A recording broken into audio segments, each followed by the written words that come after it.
अस्सलाम वालेकुम नाज़रीन, प्रोग्राम पाकिस्तान टुनाइट के साथ मैं हूं आदिल निज़ामी। नाज़रीन, जब एक आम आदमी को रिलीफ देने का मामला हो तो हम देखते हैं कि इशराफिया तरह तरह के बहाने बनाते हैं और मामला को गोल करने की कोशिश करते हैं। कभी IMF, कभी इंटरनेशनल मार्केट की सूरत हाल, तो कभी जनाब अपनी बद इंतज़ामी जो है उसको वजह बनाकर एक आम आदमी को जो रिलीफ देने का मामला होता है उसको कटाई में डाल दिया जाता है। लेकिन जब अपनी मराद हो, अपना इस्तेहकाक हो, उसके लिए कानून साजी करनी हो, मामला पार्लिमान में लेके आने हो या किसी भी प्लेटफॉर्म पर उठाना हो, तो तमाम एक जो है ना वन पॉइंट एजेंडे पर और एक प्लेटफॉर्म पर, एक पेज पर नज़र आते हैं। कुछ ऐसी सूरत हाल खैबर पख्तूनख्वा में भी हमने देखी जहाँ पर मराद को लेकर हुकूमत और साथ में हिज़्ब इख्तिलाफ एक साथ नज़र आ रहे हैं। अवामी प्रेशर आपने देखा, जिसके बाद हम देख रहे हैं कि CM ने कुछ अनाउंसमेंट की हैं, कुछ बैकफुट पर जाते हुए नज़र आ रहे हैं। ख़ुसूसन पाकिस्तान तहरीक इंसाफ के जो सोशल मीडिया पर लोग थे उन्होंने खासा क्रिटिसाइज़ किया, जिसके बाद CM ने क्या ऐलानात किए हैं पहले ये आपको सुना दें। कैबिनेट में जो प्रिविलेजेस एक्ट था पार्लियामेंटेरियन का, हमने वो ड्राफ्ट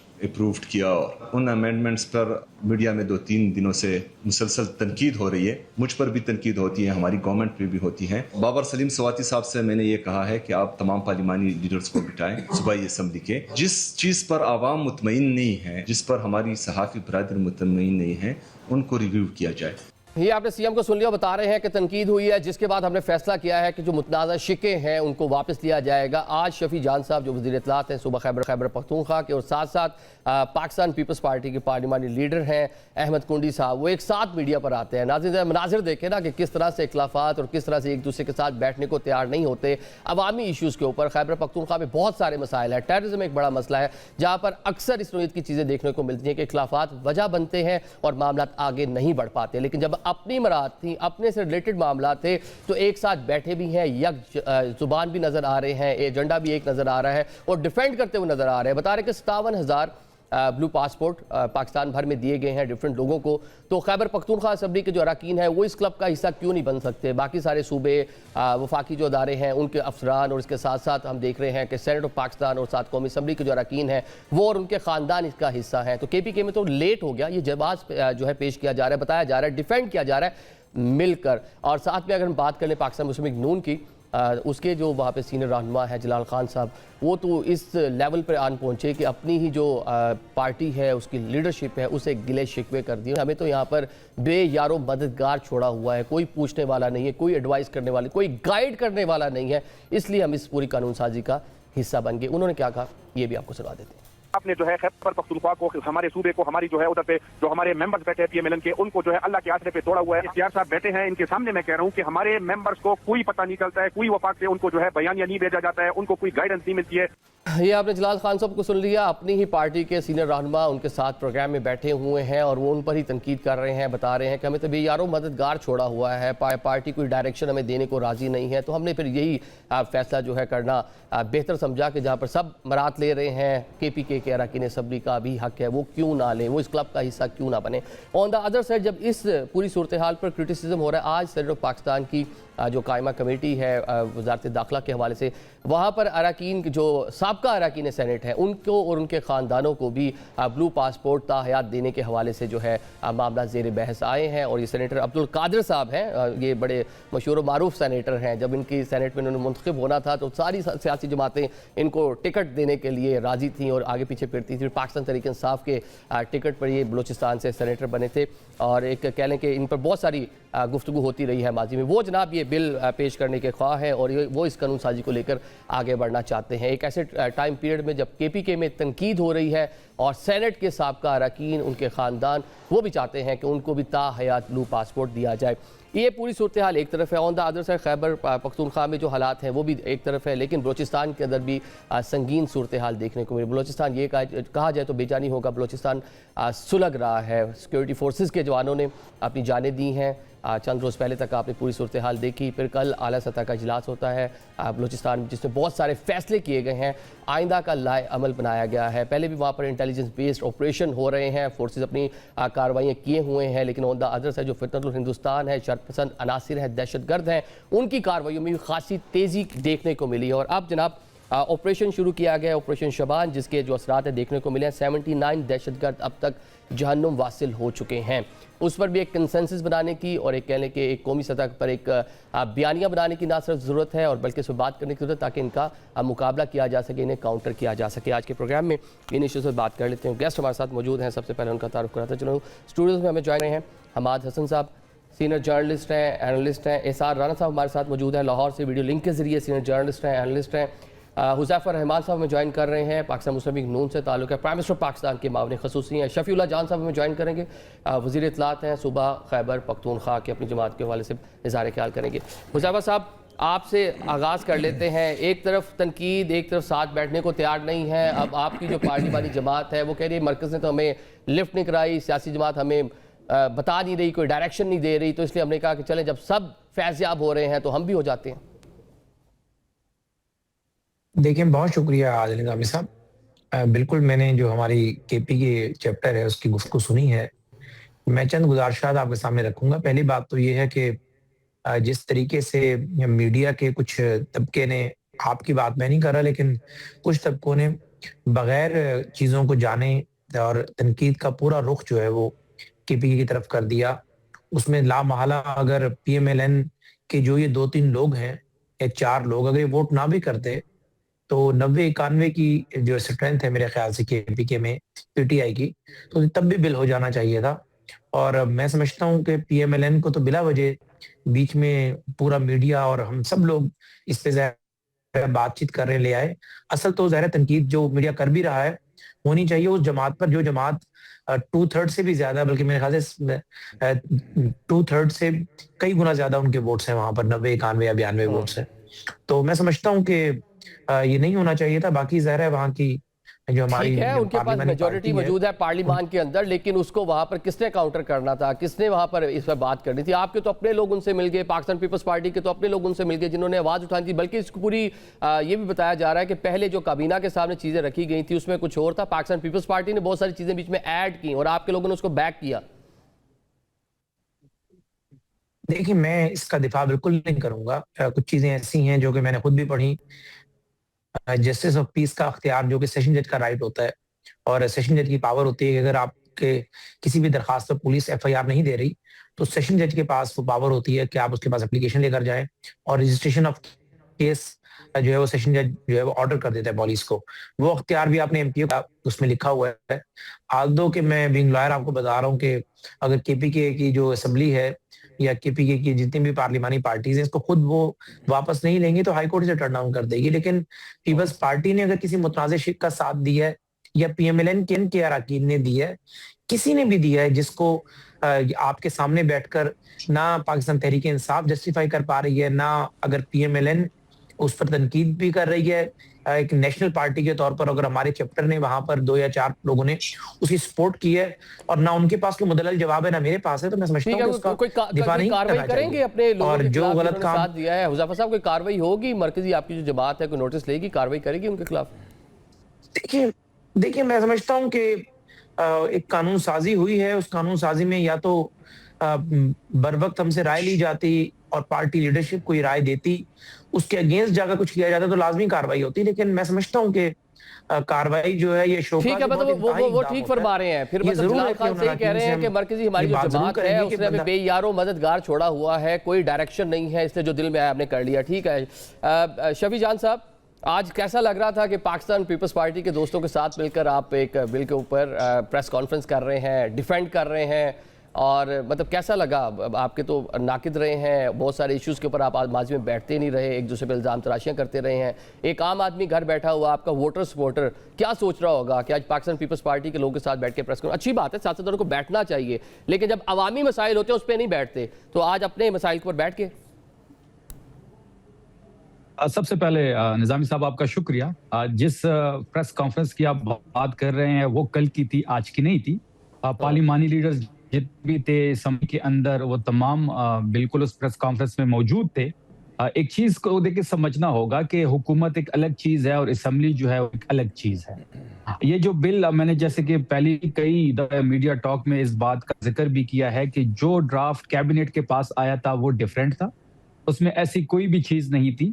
उसको कैबिनेट ने अप्रूव किया और कैबिनेट ने जब असेंबली को दोबारा वापस भेजा तो वहां पे पीपल्स पार्टी के हमारे जो पार्लिमानी लीडर हैं अहमद कुंडी साहब, जो कि गवर्नर गुंडी साहब के भाई हैं, उन्होंने कुछ अमेंडमेंट्स पेश की जिसको स्पीकर साहब ने पास कर दी और वो इस एक्ट का हिस्सा बन गई।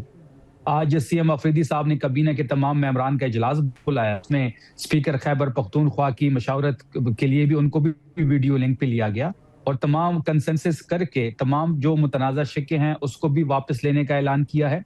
और उसके साथ साथ जो 1988 ये का जो शफी भाई हमारा कौन कौन एक्ट सी है, मुतनाज़ा जो शिकें हैं, थोड़ा सा उसका जरा बता देंगे ना नाजरीन के लिए कि कौन कौन सी मुतनाज़ा शिकें हैं जो वापस ली जा रही हैं। असला जो 4 मजीद लाइसेंस देने थे वो हैं, टोल प्लाजा के हवाले से जी बिल्कुल, सबसे पहले काले शीशे हैं, पासपोर्ट की बात कर लेते हैं। हाँ। अब सुन लीजिए, पहले ब्लू पासपोर्ट के हवाले से बात कर लें। 1988 के एक्ट में ब्लू पासपोर्ट ऑफिशियल जो पासपोर्ट है वो मौजूद है और जो ड्राफ्ट कैबिनेट के पास आया था उसमें भी सिर्फ ऑफिशियल पासपोर्ट एमपीए के लिए था, जो कि 1988 के एक्ट में था। उसमें तो ना स्पाउस का जिक्र था, ना लाइफ टाइम का जिक्र था, ना बच्चों का जिक्र था। वो असेंबली में जब अमेंडमेंट हुई तो ऐड हुआ, तो उससे उसी को वापस किया जाएगा। सिर्फ एमपीए के लिए 5 साल का जो ब्लू पासपोर्ट होता है वो दिया जाएगा और वही जो 1988 के एक्ट के अंदर मौजूद है। उसके साथ साथ असले के जी 4 लाइसेंस 1988 के एक्ट में मौजूद है, 4 ही दिए जाएंगे। जो 4 एक्स्ट्रा पेमेंट पे इस एक्ट में मौजूद थे उसको कैंसिल किया जाएगा। जो टूल टैक्स की आप बात कर रहे हैं ये 1988 के एक्ट में मौजूद है। देखिए बात बड़ी एक चीज जिससे मुझे थोड़ा सा गिला भी है कि सिर्फ सियासतदान ही इसका टारगेट क्यों है। देखिए 57,000 ब्लू पासपोर्ट जो है वो जारी हो चुके हैं। अब ये जरा पब्लिक करना चाहिए, जो इसका अहल नहीं है और उसको ब्लू पासपोर्ट अगर किसी ने जारी किया तो ये लिस्ट सामने आनी चाहिए। जिसने जारी तो ये क्या अच्छा ना होता आपकी केपी के असेंबली जो है करारदाद मंजूर करती कि जनाब ये 57,000 जो पासपोर्ट दिए हुए हैं इनकी जो इंफॉर्मेशन है वो पब्लिक की जाए। ये नहीं होना चाहिए, बल्कि आप तो उस क्लब का हिस्सा बनने की रेस में लग गए। देखिए नहीं निजामी साहब, देखिए ब्लू पासपोर्ट तो एमपीए के पास पहले से मौजूद होता है, लेकिन वो सेक्रेटरी के अहले खाना को भी मिला होता है ना, वो भी ताहयात मिला हुआ है, रिटायरमेंट के बाद भी मिला हुआ है। बहुत सारे सीनियर ब्यूरोक्रेट्स जो होते हैं उनकी भी फैमिलीज को मिला हुआ है। तो आप उस क्लब का हिस्सा बनने लग गए ना, मतलब क्या एमपीएस को मिला हुआ है लेकिन फैमिली शामिल नहीं है, ताहयात शामिल नहीं है, उनको भी आपने ताहयात शामिल करवाने की कोशिश की। देखिए नहीं, हमने शामिल करने की कोशिश नहीं की। एक असेंबली और हुकूमत 2 डिफरेंट चीजें होती हैं, ये जरा आपको समझना पड़ेगा। देखिए अगर तनकीद हुई इस चीज पे तो हमने चीज को वापस भी कर दिया। देखिए बात ये है कि यही अगर वफाक में भी ले जाए ना सर, यही चीज अगर वफाक में पाकिस्तान तरीके से पार्लियामान और हुकूमत अलग चीज है ना। फिर मैं शफी भाई एक पॉइंट ये पॉइंट ले लें सर, आपने वहां पे कमेटियों के अंदर हिस्सा नहीं है, कमेटियों का हिस्सा बन जाना। फिर पार्लियामेंट अलग चीज़ है, हुकूमत अलग चीज़ है। हुकूमत शहबाज शरीफ साहब की है, पार्लियामेंट जो है वो 25 करोड़ अवाम की नुमाइंदा पार्लियामान है, तो उसका हिस्सा क्यों नहीं बनते? वहां पे कानून साजी जो बाकी मामला होते हैं उसका हिस्सा क्यों नहीं बनती पाकिस्तान तरीके इंसाफ? देखिए जहां तक वहां पे कमेटियों की बात है, इमरान खान साहब का हुक्म है कि आपने कमेटियां छोड़नी है और वो जो हुक्म करेंगे उसी हुक्म पे हम अमल पैरा होंगे। इमरान खान साहब ने बड़ा क्लियरली कहा था कि तमाम कमेटियों को छोड़ा जाए, पब्लिक अकाउंट्स कमेटी को भी छोड़ा गया, तमाम कमेटियों को छोड़ा गया। लीडर इमरान खान है, वो जो फैसला करेंगे किसी विजन के तहत करेंगे। उन्होंने फैसला किया, हमने छोड़ दी। इमरान खान साहब दोबारा हुक्म करेंगे तो हम ज्वाइन कर लेंगे। देखिए अब खैबर पख्तूनख्वा पे आते हैं, जितना वो वेला और प्रोपेगेंडा खैबर पख्तूनख्वा के मुल्क हुआ वो हक है। आप का एक्ट उठा लें, आप पंजाब का एक्ट उठा लें। पंजाब ने तो इवन यहाँ तक कानून साजी की है कि जिला नाजिम, तहसील नाजिम जो चेयरमैन है उसको भी ब्लू पासपोर्ट दिया जाए। ये ऑन रिकॉर्ड चीजें पड़ी हैं। फिर अगर आप सिंध का देख ले तो सिंध में भी ये चीज मौजूद है। सिंध, पंजाब, बलोचिस्तान में मराद सबसे ज्यादा पार्लियामेंटेरियन को दी जा रहे हैं। हमें उस पर एतराज नहीं है। हमें एतराज ये है कि खैबर पख्तूनख्वा को क्यों टारगेट किया जा रहा है। तमाम तर मीडिया का एम्फसाइज खैबर पख्तूनख्वा पे है। बजट होता है तो खैबर पख्तूनख्वा को ही एम्फसाइज किया जाता है, ना सिंध के बजट को कोई डिस्कस करता है। अवामी नुमाइंदे जो है जो अवाम को रिप्रेजेंट कर रहे हैं, गरीब लोग हैं, पार्लियामान में जाते हैं, गरीब आवाम की नुमाइंदगी करते हैं, तो उनके लिए सारी की सारी मुराद डेफिनेटली होनी चाहिए। टोल टैक्स वो ना दे, बाकी मामला ना के, गरीब लोग हैं, गरीब आवाम के गरीब नुमाइंदे हैं जो पार्लियामान में होते हैं। हमारे साहब ये इब्तदाई लोग जो शामिल थे जिन्होंने ट्वीट्स की थी, ये मामला जो है आइडेंटिफाई किया, उनमें आप भी शामिल थे। ये शुरुआत कहाँ से होती है? दोनों जानिब से अपना अपना एक मौक़िफ़ आ रहा है, लेकिन जो मामला है नेट रिज़ल्ट उसका देखें तो सेम पेज पे सारी जमातें नज़र आ रही हैं KPK में।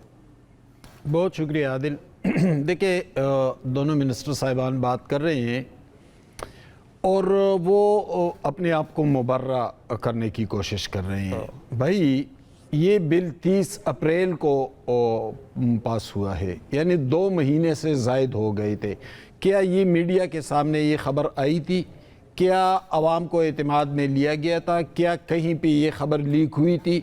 गवर्नर के पास भी गया है, वहाँ गवर्नर के पास समरी भी गई है, वापस भी स्पीकर के पास आई है, किसी को कानो कान खबर नहीं हुई।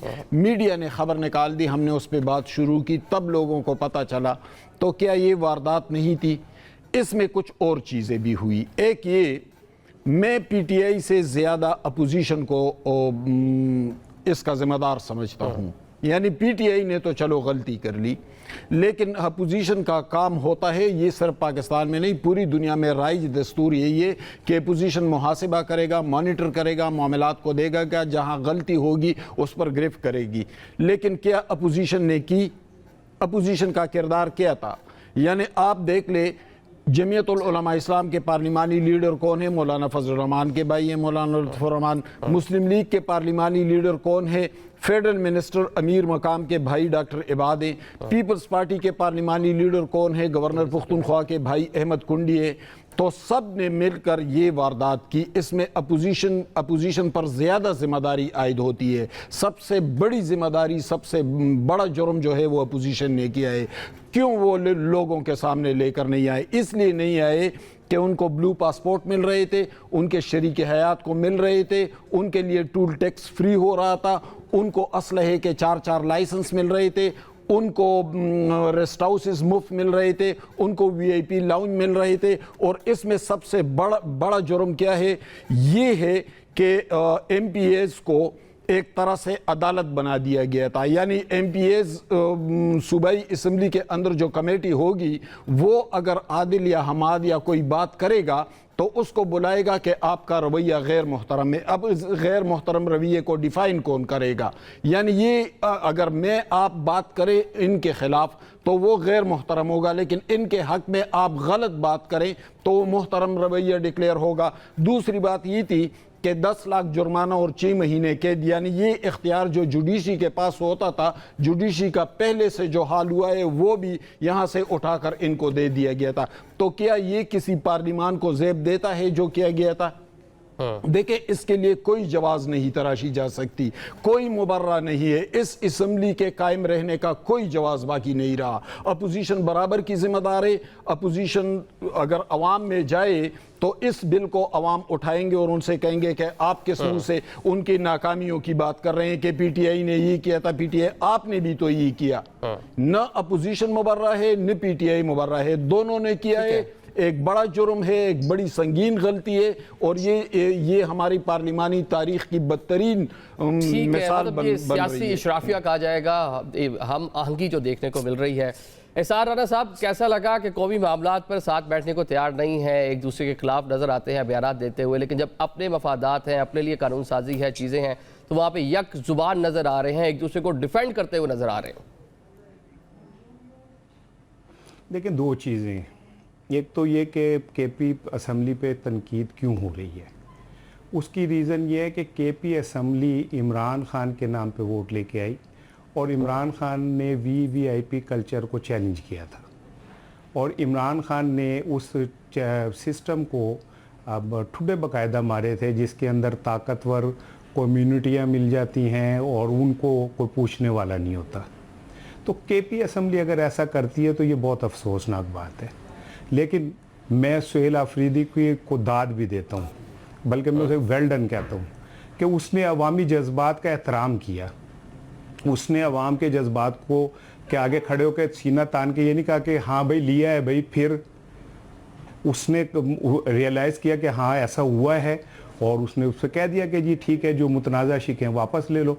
तो ये तो बहुत बड़ी बात है, और मैं समझता हूँ कि ये क्रेडिट की बात है कि कोई लोग अवामी जज्बात का एहतराम करते हैं। अब आ जाइए ये जो दिल के हवाले से, तो मैं हैरान हो रहा हूँ। क्या जो पीटीआई के दोस्त हैं, अफरीदी साहब हैं, बाकी लोग हैं, बानी पीटीआई माजी में इस हवाले से क्या राय रखते रहे हैं? पंजाब में भी कुछ कवानीन आए, कुछ इस तरह का बिल आया था तनख्वाहों के हवाले से, बुज़दार साहब सीएम थे, तो खान साहब ने उस पर बड़ी ऑफेंड हुए थे, नाराज़गी का इजहार किया था, वापस करवाई थी वो सारी चीज़ें। साल 2019 की बात है। तो क्या जो मौजूदा लोग हैं, कोई चीज़ें याद नहीं है कि खान साहब ने उस टाइम में क्या उसके ऊपर रिएक्शन दिया था? तो मैं और क्या कह रहा हूँ कि अगर केपी असम्बली पे इतनी तनकीद हो रही है तो उसकी रीज़न ये है ना कि भाई अगर पंजाब असम्बली में 2024 में क्या कहते हैं 526% या 426% तनख्वाह बढ़ती है और 76,000 से 4 लाख हो जाती है अरकान पार्लियामेंट की और मीडिया खामोश हो जाता है, या स्पीकर की जो तनख्वाह है वो 12 लाख हो जाती है, मीडिया खामोश हो जाता है, या वुज़रा की तनख्वाह 9-10 लाख होती है, मीडिया खामोश हो जाता है, या ये बिल पास होता है कि अगर ये छुट्टियां भी करें 2 माह तब भी इनकी तनख्वाह नहीं कटेगी, मीडिया खामोश हो जाता है, या अभी पंजाब में 4 मर्सिडीज आ रही हैं 1 अरब रुपए की, उस पर बात नहीं होती। तो केपी असम्बली पे बात इसलिए होती है कि केपी असम्बली इन सब चीज़ों की मुखालफत में वोट लेके आई है। ये वो जमात है जो गरीब आदमी के साथ खड़े होने का कह के आई है, इसलिए हमें दुख भी ज्यादा होता है और हमें इसलिए हम बात भी ज्यादा करते हैं। और खुदा का शुक्र है कि इस बिल की वजह से बहुत सारे मेरे जैसे सहाफियों जिनके ऊपर ये ठप्पा लग गया था कि ये पीटीआई के, वो क्लियर हो गया। हमने खुल के तनकीद की है और हम बिल्कुल इस बिल की खुल के मुखालफत की हमने, और हमें लेकिन खुशी की बात यह है कि सुहेल अफरीदी ने या शफी जान ने पार्लियामेंट में खड़े होकर ये नहीं कहा कि हाँ भाई किया है, फिर मतलब इनके अंदर इस्लाह की इतनी जुर्रत मौजूद है कि अपनी गलती का एतराफ़ करें, उसके ऊपर खड़े होकर पर्दे ना डालें, या इससे ढिठाई के साथ ये बात ना कहें कि जी वो यूं है और ये यूं है। दूसरी बात ये है कि देखें ये जो होते हैं ना पार्लियामेंटेरियन, ये आलमोस्ट सब एक से ही है, क्या सिंध, क्या केपी, क्या पंजाब, क्या बलूचिस्तान, ये पीपल्स पार्टी, नून लीग, मौजूदा पीटीआई, ये सब ये एक से लोग हैं। इनमें फ़र्क सिर्फ इमरान खान है, न जिसकी अपनी जायदाद, न जिसकी अपनी क्या नाम है बाहर क्या नाम है कोई वो कारोबार, ना आईपीपी, ना चीनी का कारखाना, ना आटे का कारखाना, ना उसका घी का कारखाना, वो और जो उसके पास है वो शौकत खानम के नाम। फ़र्क एक इमरान खान है। अब इसे पीटीआई वालों को सोचना चाहिए कि वो जेल के अंदर है, उस पर क्या गुजरेगी जब उसे पता चलेगा कि ये अपनी मराद के लिए बिल पास कर रहे। क्या उसने ये इसलिए वोट दिलवाए थे इन लोगों को? ये तो इन्हें सोचना चाहिए। और मेरा ख्याल है कि ये रियलाइजेशन इनमें आई है, इन्हें ये अंदाज़ा हुआ है कि इनके ऊपर एक प्रेशर ग्रुप मौजूद है जो विदन पार्टी भी है, सोशल मीडिया पे भी है, सहाफ़ियों की शक्ल में भी। हम पंजाब वालों को नहीं रोक सकते भाई, हम पंजाब वालों को ये फोकी तड़ियाँ लगा लें कि हम बिल लाएंगे, साफ़ी ये ना करें। पंजाब में तो साफ़ियों को निकाला जा रहा है, गिरफ्तार हो रहे हैं, उनको क्या नाम है पकड़ा जा रहा है, उनके ऊपर केसेस बन रहे हैं। ठीक है, ये तो अभी कह ही रहे हैं, पंजाब तो प्रैक्टिकली ये कर रहा है, मतलब पंजाब के नक्शे कदम पे चलने की कोशिश कर रहे हैं, मतलब कि खैबर पख्तूनख्वा की जो हुकूमत है वो पंजाब के नक्शे कदम पे पहले ही हाथ में नाकाम हो गए, पहले हाथ में नाकाम हो गए ना। इन्हें शुक्र है पहले हाथ में झटका लग गया और इन्हें समझ आ गई कि अब हमने ऐसा कुछ नहीं करना जिससे हम पे ये तनकीद आए। ये एक अच्छी बात है कि आगाज में इन्हें झटक गया। हो सकता है कि अगर ये ना नजर पड़ती तो बात हो भी जाती। वहाँ यहाँ पे लाहौर में हमारा जो पंजाब असेंबली का स्पीकर है उसे नहीं पता चलता कि जी कौन सा बिल आ गया, और वो जो खुफिया तौर पे हो जाता है। ये वहाँ पे वो क्या नाम है हमारा स्पीकर है जिसने साइन भी कर दिए, और स्पीकर कह रहा हूँ गवर्नर साइन भी कर दिए, और वो कह रहा है मुझे पता ही नहीं है।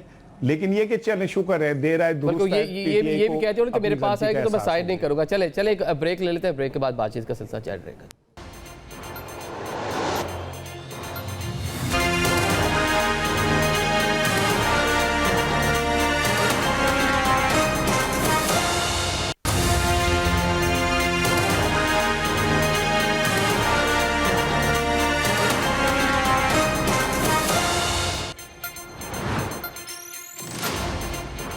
Welcome back after the break programme में आपको एक बार फिर से खुशामदीद कहेंगे। हुज़ैफा साहब, जिस तरह ब्रेक से पहले बात कर रहे थे, अगर बानी पीटीआई तक रसाई होती पाकिस्तान तहरीक इंसाफ को, तो डेफिनेटली जिस तरह राना साहब कह रहे हैं कि वो इनकी सरजनिश करते और ये जो बिल जो पूरा ड्राफ्ट हुआ पार्लियामान तक आए ये कभी भी ना पहुंच सकता। तो पीछे एक रीज़न तो है ना कि पाकिस्तान तहरीक इंसाफ को रसाई नहीं है, बानी पीटीआई उनसे मुलाकात नहीं हो रही, तो जो दिल चाहे जिसका वो कर रहा है। जी बहुत शुक्रिया निज़ाम साहब। मैं गुजारिश ये करूंगा कि मैं राना साहब को भी इंतहाई अदब से रिस्पॉन्ड करना चाहूंगा। मैंने कोई इस बिल का दिफा नहीं किया, अपनी किसी अरकान असेंबली का दिफा नहीं किया, लेकिन असल बात यह है कि पाकिस्तान तहरीक इंसाफ पर जो इतनी शदीद तनकीद हो रही है वो इनके ड्यूअल बिहेवियर की वजह से हो रही है, ड्यूअल स्टैंडर्ड की वजह से। पीएमएलएन ने कभी ये बात नहीं की कि साइकिल पे वजीर आजम जो है वो दफ्तर आएगा या साइकिल पर वापस जाएगा। पीएमएलए ने कभी ये बात नहीं की कि वजीर आजम इंतहाई सादगी का मुजाहरा करेगा। पीएमएलए ने कभी ये बात नहीं की कि एक वजीर आजम जो है वो अपनी एटीएम को साथ रखेगा। गुजारिश ये है कि जितनी इन्होंने बताई बानी तहरीक इंसाफ इमरान खान की शख्सियत का अहाता किया राना साहब ने, तो पाकिस्तान में मेरे ख्याल से कोई दूसरी शख्सियत नहीं है जिसकी इस्लामाबाद जैसे पोश इलाका जहां पर कम से कम महंगी से महंगी इस्लामाबाद में कनाल 30 करोड़ रुपए की है और सस्ती से सस्ती जो कनाल है वो 5 से 8 करोड़ की है। बनी गाला की मैं बात कर रहा हूं कि 300 कनाल का एक बंदा मालिक हो। दुनिया का महंगा तरीन क्लब जो है एनाबेल क्लब, जो बानी तहरीक इंसाफ की सास के नाम पर, वो बिल्डिंग बानी तहरीक इंसाफ को निकाह में बतौर गिफ्ट मिली और डाइवोर्स के बाद इन्होंने अपने बच्चों को दे दी। तो मकसद कहने का ये है कि आप यहाँ पर बैठकर यानी ये बताएं कि क्या जहांगीर खान तरीन से बुलेट प्रूफ गाड़ियां मुफ्त लेना बतौर गिफ्ट वो ठीक था? जमान पार्क की आपके पास कोई सोर्स ऑफ इनकम नहीं है। आज आपको पता है कनाल के घर की तामीरात अगर आप मुनासिब भी करने लगे तो 8 से 10 करोड़ लगते हैं। परले बंदे ने 16 कनाल की तामीरात अंडरग्राउंड सारी पार्किंग बनाकर वजीर आजम बनने के बाद की है। तो ये 40-50 करोड़ रुपए कहां से आया? एक बंदा कहता है आपकी जो एक एटीएम है वो कहता है मैंने बना के दिया, दूसरी एटीएम कहते नहीं मैंने बना कर दिया। तो गुजारिश ये कि ठीक है आप सामने वाले पे तनकीद करें, लेकिन बानी तहरीक इंसाफ को कोई कार्ल मार्क्स या लेनिन या ट्रॉट्स्की या सोशलिस्ट का कोई बहुत बड़ा इनकलाबी या सादा इंसान बनाकर पेश ना करे। उन्हीं के दौर के अंदर उस्मान खान बुजदार के असासे 2 करोड़ से 20 अरब तक पहुंचे। उन्हीं के दौर में जहांगीर खान तरीन की खातिर 15 महीने first time in the history of Pakistan sugar की एक्सपोर्ट खुली रखी गई, वरना हर दौर में शुगर 15 दिन 20 दिन या हद 1 महीना ही नहीं, जितनी अशिया खुर्दनोश है कानून के मुताबिक हर 15 दिन बाद इनकी एक्सपोर्ट पॉलिसी रिव्यू होती है कि कहीं मुल्क में अनाज की किल्लत ना हो जाए। और बानी तहरीक इंसाफ के दस्तखत से 15 महीने वो एक्सपोर्ट खुली रही। तो मकसद कहने का यह है कि तहरीक इंसाफ के जो एमपीएस ने जो कुछ किया उनमें से बहुत सारी शिकूंगा शायद मैं दिफा भी कर सकूं, लेकिन बहुत सारी चीजें काबिल दिफा नहीं है। लेकिन आप पर ऐसे होल तनकीद ये हो रही है कि आप लोग जिस सादगी बात करते हैं, मुझे बताएं क्या बानी तहरीक इंसाफ को नहीं पता या उनकी बहनों को नहीं पता कि जब बुशरा बीबी बाहर थी तो केपी की हुकूमत की ब्लूटूथ गाड़ियों में घूमती थी? कहने का ये कि आप जर्नलिस्ट हैं, लॉजिकल तनकीद करें, हमें वो तनकीद आपकी अच्छी भी लगेगी। आपने कहा कि पीएमएलएन के लोगों को डेविल्स एडवोकेट की तरह वहां पर इसकी मुखालफत करनी चाहिए थी, एक जेन्युइन अपोजिशन का सबूत देना चाहिए था। मुझे आपकी बात दिल को लगी कि वहां पर केपी के असेंबली के गवर्नर का भाई जो है वो पार्लियामानी लीडर पीपल्स पार्टी के सबने मिल मिलाकर इसको किया कि चले एमपीएस के लिए मराहत और आसाइशों में इजाफा हो रहा है। लेकिन बानी तहरीक इंसाफ की पूरी एक ट्रैक हिस्ट्री है 2018 से लेकर 2022 तक। एक सिंगल एक्शन मुझे आप बता दें बानी तहरीक इंसाफ का जो उनकी सादगी या उनकी बिल्कुल जो है वो ठीक है आपका पॉइंट आ रहा है। शफी जान साहब गरीबों का ले लेते हैं, ये इसका जवाब ले लेते हैं। शफी भाई ये इसका जवाब मुझसे लेना चाहिए क्योंकि उन्होंने मुझ पे मेरे हवाले से बात की है। राना साहब तो मेरा है मुझे जवाब दे देने दे इसका। सर देखें बात यह है कि इमरान खान जो है वो बड़ा महंगे इलाके में रहता है, लेकिन जाती उम्र जो है वो तो कोई 200 रुपये की नाल ज़मीन बिकती है जहाँ पे ये लोग रह रहे हैं। और इमरान खान तो बहुत ज़्यादा वो तो जहाज़ में वो आता था जाता था। पाकिस्तान की तारीख के सबसे ज़्यादा दौरे शहबाज शरीफ ने किए और क्या खटाया आपने? 1 रुपये का कोई बिजनेस लेके आए हैं आप?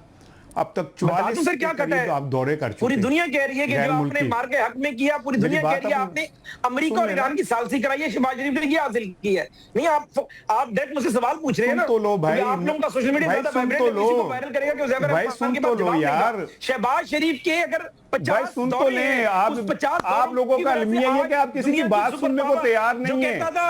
आप उस बिल के ऊपर तो बड़ा बोल रहे हैं केपी हुकूमत में के सहाफियों के साथ ये हुआ, आप तो यहाँ प्रैक्टिकली सहाफियों को बात नहीं करने दे रहे। और जो हुज़ैफा साहब आप में तो इतनी हिम्मत नहीं है कि आप किसी सहाफी की बात सुन ले। आपने तो इतनी इखलाकी नहीं है कि आप किसी साथी की बात सुन ले। आपकी बात मैंने पूरी सुनी है, आप में तो इतनी जरूरत नहीं है कि किसी की बात सुन ले। आप छोड़ देना, मैंने आपकी हर बात सुनी है ना भाई, आप मेरी बात सुन लेना। भाई मेरी बात है, आप में इतनी इखलाकी जरूरत नहीं है कि 2 मिनट कड़वा सच सुन सके। आप उनको केपी वालों को तो कह रहे हैं कि सहाफियों के लिए ये कर रहे हैं वो कर रहे हैं, आप तो प्रैक्टिकली देखने वालों को बता रहे हैं कि आप किसी की बात सुनने को तैयार नहीं हो। आप तो ये खुद बता रहे हैं यहाँ पे कि आप इतने जालिम लोग हैं कि आप किसी सहाफी को बात करने नहीं देते। आपकी मर्जी के खिलाफ अगर कोई बंदा बात करे तो आप उसे बात नहीं करने देते। चले हुजैफा भाई, आज मैं जो भी बात कर रहा हूँ मेरी दोबारा बात है, मैं कर रहा हूँ भाई। राणा साहब मुकम्मल करें। मैंने कोई वो नहीं लेनी किसी से, मैंने वजारत या बरात नहीं लेनी किसी से भाई, मैंने किसी से गाड़ी नहीं लेनी झंडे वाली, या मैंने किसी से बरात नहीं लेनी है। मैं सहाफी हूँ, सहाफी ही रहूंगा। आप लोग मुझे 5 चैनल से हुजैफा भाई मुकम्मल करने थे राणा साहब को। आपको तो इतनी जरूरत नहीं है कि आप किसी की 2 मिनट बात सुन सके। चले सर एक एक करके बोले ताकि क्या आपने नाज़रीन को जबानें समझ आ बंद करनी सके। है, जबानें कुचलनी है, लोगों को कुचलना निजामी साहब, मुझे है। 2 आपकी मिनट दीजिए। जिम्मेदारी लगी हुई है कि आपने किसी की बात नहीं होने देनी, क्योंकि आप में इतनी जरूरत नहीं है कि किसी की बात सुन सके। चले चले आपका जो पॉइंट आ गया, जरा ये शफी जान साहब का जरा मौकफ ले लेते हैं। आपने इतनी शफी साहब जरूरत ही नहीं है कि आप किसी की बात सुन सके। चले, राणा साहब, शफी साहब। देखिए आप में इतनी जरूरत नहीं है कि आप 1 मिनट किसी की बात सुन सके। चले चले एक मिनट ठंडे हो जाए, पानी पिए पानी पिए, और शफी भाई को भी सुन लें, उनको भी आप बात नहीं करने देते किसी को। आप ये समझते हैं कि आप जहां बैठेंगे आप किसी को बात नहीं करने देंगे, ये कौन सा तरीका है? राणा क्यों साहब दिए जवाब? मैं अभी अपनी इजी हो बात जाए। चले शफी जान साहब, आप बड़े ज़हीन है कि आपको पहले ही पता चल गया कि क्वेश्चन पेपर क्या होगा। ये फॉर्म 47 का सवालनामा नहीं है जो आपको पहले पता चल जाएगा और आप जवाब देना शुरू कर चले देंगे। चले शफी भाई को तो शामिल बात कर नहीं लें। दे रहे। शफी साहब राइवंड वाली बात का जवाब दिया, मैंने आपको अगली बात का जवाब ये दिया। बात देखिए हुजैफा साहब ने मेरी बात ही नहीं होने दी आपने। आपने राणा साहब शफी जान साहब को भी बोलने दे, लाइव प्रोग्राम है, उनको भी मौका दे दे बात करने का। ये कौन सा राणा तरीका साहब है? रुकिएगा जी, कमाल है हुजैफा यार। भाई और रान साहब एक मिनट रुकिएगा। शफी जान साहब जरा आप बताइएगा हुजैफा साहब ने जो कुछ किया, और साथ साथ गंडापुर साहब भी कुछ शिकवे कर रहे हैं। देखो हुजैफा साहब कि- ने इमरान खान साहब की बात की। मेरी बात तो बीच में ही रह गई। मेरी तो बात ही आदिल में सर आ जाते हैं रान साहब, आपको दोबारा आते हैं, दोबारा आपको टाइम देते हैं। जरा चले ये शफी भाई को जरा थोड़ा सा मैंने मौका दे एक्चुअली दीजिए। 2 लोगों का जवाब दिया हुजैफा साहब ने इमरान खान साहब की बात की, बनी गाला की बात की। तो इनकी इल्म के लिए ये है कि इमरान खान साहब जब पावर में नहीं आए थे तब से बनी गाला का घर उनके पास था। बनी गाला की जो वैल्यू है वो भी आप डिक्लेयर कर चुके हैं। देखिए हम कोई लोहार तो नहीं थे नवाज शरीफ की तरह कि लोहार था और अभी मैफेयर में फ्लैट है इनका। जाती उम्रा कहाँ से आया, मर्सिडीज कहाँ से आई?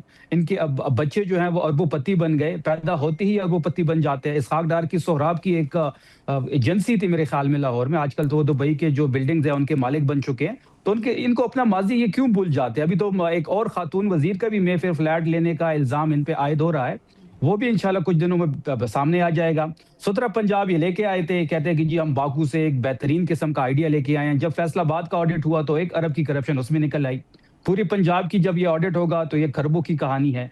फिर 5300 अरब की IMF की डॉक्यूमेंटेड करप्शन इनके खाते में है। तो इनकी मुंह के साथ इस किस्म की बातें अच्छी नहीं लगती। और जहां तक ये सहाफत की बात कर रहे हैं तो पिका एक्ट को पास करने वाले ये हैं।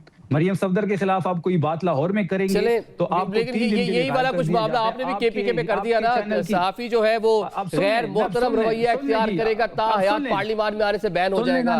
शफी भाई ये तबसरा कर रहे हैं। हमाद भाई कह रहे हैं कि बता दें ट्वीट करना है नहीं करना, क्या करना है, कंट्रोल्ड होकर रहे, क्या होगा? इसमें भी कोई नजरसानी कर रहे हैं? सुन लें जी निजामी साहब, हम न्यूज के सहाफी ने ही मरियम सफदर का एक क्लिप अपलोड किया था, 3 दिन के लिए वो गायब रहा। किस तरह बाजियाब हुआ ये आप अपने दायरे से फिर पता कर लें।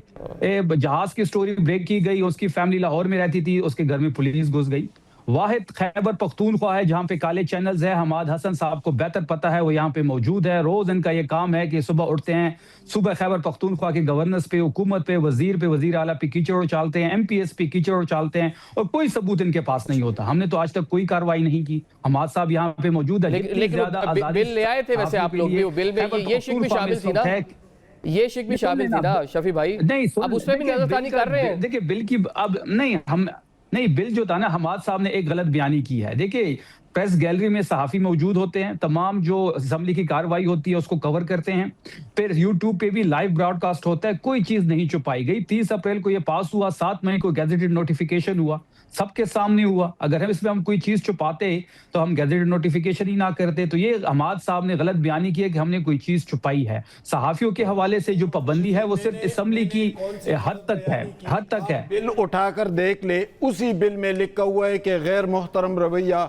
उसी बिल में लिखा हुआ है कि MPS तो बैठकर फैसला करेंगे, उसी बिल में लिखा हुआ है कि 10 लाख जुर्म 6 महीने के, उसी बिल में लिखा हुआ है कि ताहयात दाखिले पर पाबंदी। मैंने तो वही नहीं लिखा है, ये तो उसी बिल में मौजूद है। और मैं तो अब भी स्टैंड कर रहा हूं अपनी पोजीशन पर कि भाई सबसे बड़ा जुर्म जो है वो अपोजिशन का है। मैं तो इसार राना साहब की तरह बात नहीं करूंगा कि सोहेल अफरीदी को मुबर्रा करूं। क्यों मुबर्रा करूं?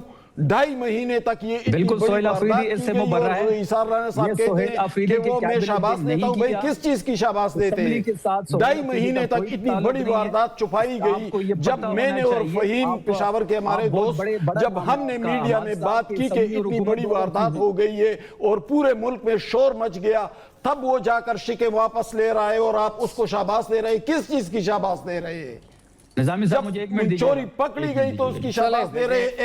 एक मिनट चले वैसे वैसे जब एक मिनट रुकिएगा जी, एक ब्रेक ले ले, एक ब्रेक ले ले शॉर्ट सी ब्रेक के बाद आ रहा हूं मैं आपकी तरफ। एक हमारे साथ एक ब्रेक के बढ़ना। वैसे सियासी जमातों का रवैया तो यही है, पी पाकिस्तान मुस्लिम लीग नून शुरू करती है, पाकिस्तान तहरीक इंसाफ की हुकूमत आती है, वो उसको मजीद कहने के उसके अंदर जहर इंजेक्ट करती है, फिर जनाब पाकिस्तान तहरीक इंसाफ उससे भी वही सारी। तो सियासतदानों का, पॉलिटिकल पार्टीज़ का रवैया तो एक जैसे रहा है। जब अपोजिशन में होते हैं और किस्म की बातें होती हैं, जब पावर में होते हैं। अभी मरकज़ में पाकिस्तान तहरीक इंसाफ का मीडिया को लेकर आज़ादी इज़हार के वाले से एक और रवैया है। KP के में आपने देख लिया कि किस तरह एक बिल और उसके अंदर कौन कौन सी शिकें शामिल थी कि ताहयात भी किसी जर्नलिस्ट को पार्लियामान में आने से बैन किया जा सकता है। और ऑन द अदर साइड जो अरकान असम्बली हैं, उनकी जो कहने के स्पाउस है, उनके लिए ताहयात के लिए कोई कार्ड शार्ट पास पार्लियामान के लिए वो भी मंजूर किया जा रहा है। अजीब व गरीब सी कानून साजी। चलें एक ब्रेक लेते हैं, ब्रेक पर बलोचिस्तान की सूरत हाल की बात करें।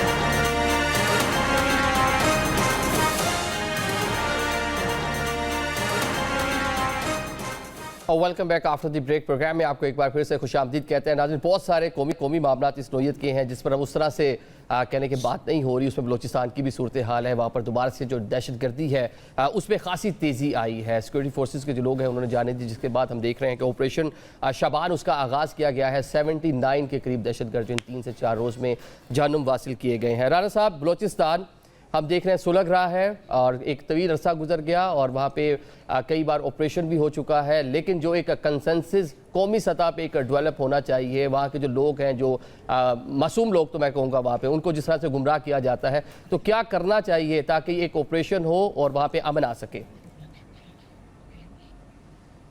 पहले बस एक जुमला मैं कहूँगा। एक आदमी ने ना अपनी बेगम को कहा कि एक रस और 2 चाय लिया, तो उसने कहा 2 चाय क्यों? उन्होंने कहा 1 चाय तो रस्सी ने खा जाने। तो पहले मेरी बारी उज़ैफ़ा खा गए थे, तो मैंने कहा मैं अब ज़रा जल्दी से अपनी बात पूरी कर दूं। देखिए, बात ये है कि एक जुमला और कि ये जो ब्लू पासपोर्ट की हो रही है ना, CM KP को चाहिए कि पार्लियामेंट से करारदाद पास करें कि भाई ब्लू पासपोर्ट ना दो, मेरा पासपोर्ट तो दे दो जो तुमने लेके रख लिया अपने पास। ये पाकिस्तान की हिस्ट्री में पहली दफ़ा है कि एक CM का पासपोर्ट जब्त है। अब आ जाए बलूचिस्तान की तरफ।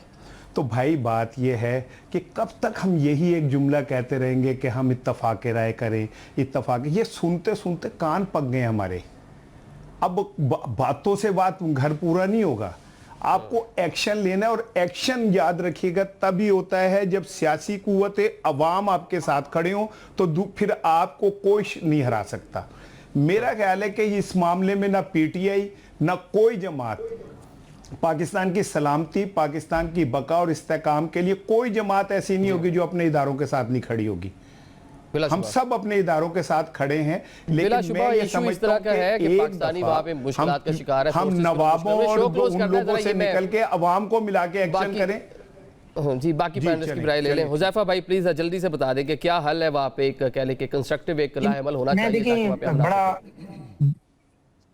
जी बहुत शुक्रिया। देखिए, हतमी तो जो इसके ऊपर फैसला है वो वज़ीर-ए-आज़म साहब और पूरी हुकूमत कैबिनेट मिलकर करेगी, लेकिन ये मामला बहुत हसास है और मैं being the member of the cabinet कोई ऐसी बात नहीं करना चाहूंगा जिससे किसी भी फरीक को कोई भी उससे नया मतलब अखज़ करें। इंतहाई जो है हमारा ये हसास तरीन मामला है और बलूचिस्तान हमारे दिल के बहुत करीब है। मेरे ख्याल से हमें फूंक फूंक कर कदम रखना है और तमाम स्टेक होल्डर्स और तमाम जो इसके अंदर जो करेक्टर्स हैं उन सबको एक पेज पर लाकर और इस के हवाले से बड़ी अरक्रेजी से फैसला करना होगा। ठीक है शफी जान साहब।